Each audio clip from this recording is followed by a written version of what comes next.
Hey, what's up with it? It's me again, coming at you live and straightforward with another cool subject matter. So, this subject matter is dealing with problem solving, right? So, when it comes to problem solving, it's like Shakespeare, it's to be or not to be, you know, to be a problem solver or not to be a problem solver, you know, to get involved and solve a problem or to stay out of it and not solve a problem, right? So that's your choice, right? But how can you have a choice that you've never given yourself? So the question is, do you have competent problem solving skills, right? Because I mean, before you can even pose that question to be a problem solver or not to be a problem solver, you first have to question, what do you know about problem solving? So problem solving can be very difficult or it can be easy. Okay. The key to dealing with problems is, I truly believe, keeping it simple. You have to simplify the problem. So when you get in a habit of simplifying that problem, when you simplify a problem, you take that problem and you break it down into parts. Okay. And then you figure out a step by step process to deal with that problem. Okay. But you have to break things down. So that means, like math, you're taking something and you're breaking it down to its lowest common denominator. Okay. So the key to dealing with a problem, first and foremost, is keeping it simple. You have to simplify it. The reason why it's important that you tackle each problem like this is because when you graduate to dealing with bigger problems that are more complex, you already got a habit of taking a problem, breaking it down into its smaller parts, figuring out a step by step process to deal with it, coming to a conclusion, coming to an answer, coming to a solution. So they say you're either part of the problem or you're part of the solution. That is true. Okay. Now, when it comes to be or not to be, once you develop that skill set, right, where you have your own method of operating when it comes to problem solving.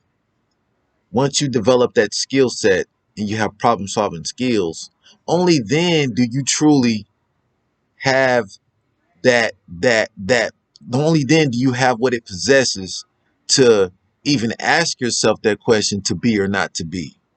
You know what I'm saying?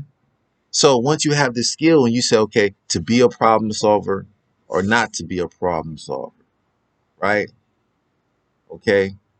Now you're in a position to really make that choice, to make a conscious choice, to understand what that whole thing means, right? Because you can choose not to get involved. You can choose not to solve a problem, even though you may know how to solve it, but you may not have the time, the energy, or the resources to tackle that problem correctly. So you choose not to get involved. So it's like not to be, you know. But if you choose to get involved, allocate your resources, do things in order to solve that problem, that's like, okay, to be. So it's to be or not to be.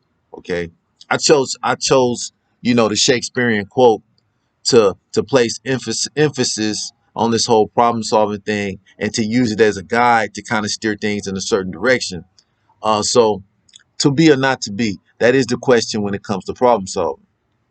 When you choose to be a problem solver, you're choosing to be proactive. Okay. You're not letting other people dictate how you want this thing to turn out.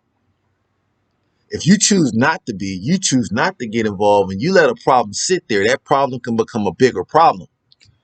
The bigger a problem comes, the harder it is to solve, the harder it is to come to a solution. The best way to deal with a problem is when it's small. When you wait till it gets too big, it can be an overwhelming, unsurmountable problem that takes a lot of resources, a lot of time, and a lot of people. You may not have the power to tackle that problem. So if you can catch that problem when it's small, that's the best way to deal with it. But then again, at the same time, it goes back to the Shakespearean quote. It's to be or not to be a problem solver or not to be a problem solver, right? So the first thing you do when you come in contact with a problem is you have to analyze it. You have to give attention to the details of this problem. And then you have to break this problem down into its many parts. Study each part. Once you broke this down to its many parts, and if this problem operates like a system, it's important that you understand how these parts relate to each other, how they connected, and how they operate. And what is the end cause? What is the cause of this problem?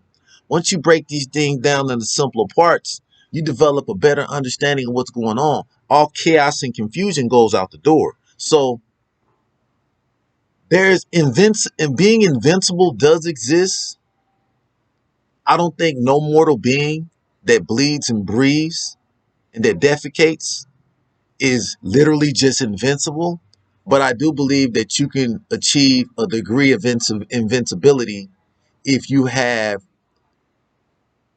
these professional problem solving skills, because you can take something that's considered to be insurmountable, a mountain that no one wants to climb because they're too intimidated, and you can take that thing and you can climb it, right?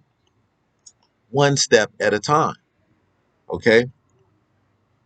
You can climb it by putting one part together at a time, by breaking it down.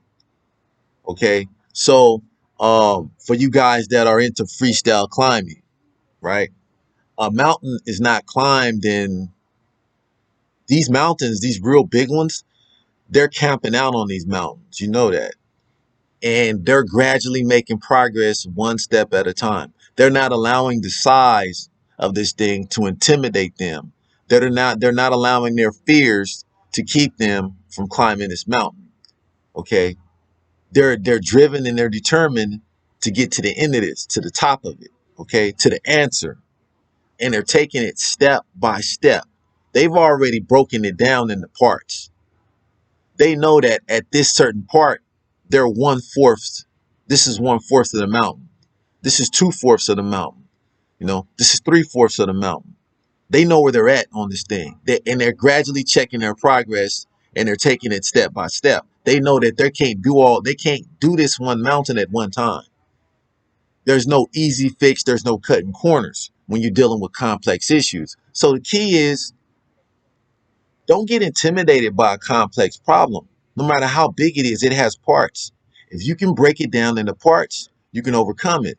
Okay. If you're dealing with an opponent that's way bigger than you, okay, you can break him down from the legs.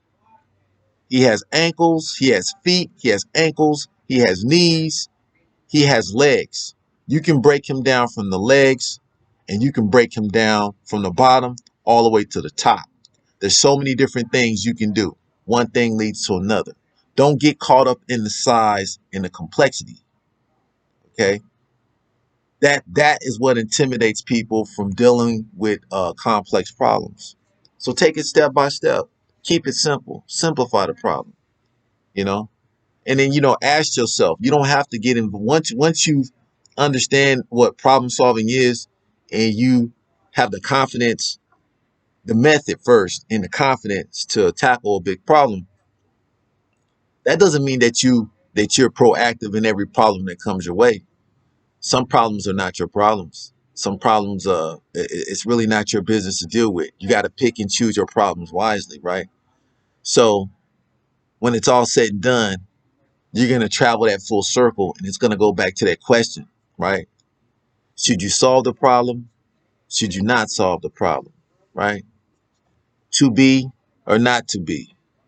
That is the question.